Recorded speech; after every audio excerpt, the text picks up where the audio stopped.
দাও দাও করে জ্বলছে বিস্তীর্ণ গমক্ষেত, উঠছে ঘন কালো ধোঁয়া। সিরিয়ার উত্তর পূর্বাঞ্চলীয় কামিশলি এলাকায় ফসলি জমিতে হঠাৎ ছড়িয়ে পড়েছে এই ভয়াবহ দাবানল। গ্রীষ্মের তীব্র তাপপ্রবাহের মাঝে মঙ্গলবার এই অগ্নিকাণ্ডের ঘটনা ঘটে। বুধবার সিরিয়ান সিভিল ডিফেন্স অথরিটি জানিয়েছে সবশেষ ২৪ ঘণ্টায় দেশ জুড়ে কৃষি জমিতে ২৮টি সহ ২৫০টি অগ্নিকাণ্ডের ঘটনা মোকাবেলা করেছে তারা। সিরিয়া জুড়ে এসব অগ্নিকাণ্ডের ঘটনায় ১৪ জন আহত হয়েছেন। তবে কামিশলিতে আগুন থেকে নিজেদের সোনার ফসল বাঁচাতে পানি ছিটানোর পাশাপাশি হাতের কাছে থাকা কাপড় দিয়ে মরিয়ার চেষ্টা চালান স্থানীয় বাসিন্দা ও কৃষকরা। তবে বাতাসের কারণে আগুন দ্রুত ছড়িয়ে পড়ে। আগুন পুরো গ্রামকে ঘিরে ফেলেছে। এখন সেটা কামিশলি শহরের দিকে এগুচ্ছে। ইতিমধ্যে প্রায় ৩০ হেক্টর জমির খড় ও ফসল পুড়ে ছাই হয়ে গেছে। গ্রামবাসী মিলে আগুন নেভানোর চেষ্টা করলেও তা নিয়ন্ত্রণে আনা যাচ্ছে না। আমাদের জরুরি সাহায্য প্রয়োজন।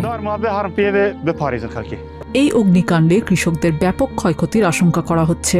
বিশেষ করে চলতি বছর পর্যাপ্ত বৃষ্টিপাত হওয়ায় এই অঞ্চলে গমের বাম্পার ফলন হয়েছিল, যা এই দুর্যোগে চরম হুমকির মুখে। যাদের ফসল পুড়ে গেছে তারা তাদের সবকিছু হারিয়েছে। চোখের পলকে পুরো মৌসুমের ফসল শেষ হয়ে গেল। এবছর ভালো বৃষ্টি হওয়ায় আমরা আশাবাদী ছিলাম, কিন্তু বছরের পুরো পরিশ্রমই এখন ধূলিসাৎ। সিরিয়ার কৃষি মন্ত্রণালয় জানিয়েছে গত বছরের ৯০০,০০০ মেট্রিক টনের তুলনায় এবার দেশটিতে ২.৩ থেকে ২.৫ মিলিয়ন মেট্রিক টন গম উৎপাদনের লক্ষ্যমাত্রা ছিল, যা দেশের খাদ্য ঘাটতি পূরণে বড় ভূমিকা রাখত। কামিশলির দাবানলের আগুন বুধবার পর্যন্ত পুরোপুরি নিয়ন্ত্রণে আসেনি। তবুও নিজেদের শেষ সম্বলটুকু বাঁচাতে আগুনের লেলিহান শিখার সাথে লড়াই চালিয়ে যাচ্ছেন ভাগ্যাহত কৃষকরা। নিজিয়া জামি, TVN 24 নিউজ ডেস্ক।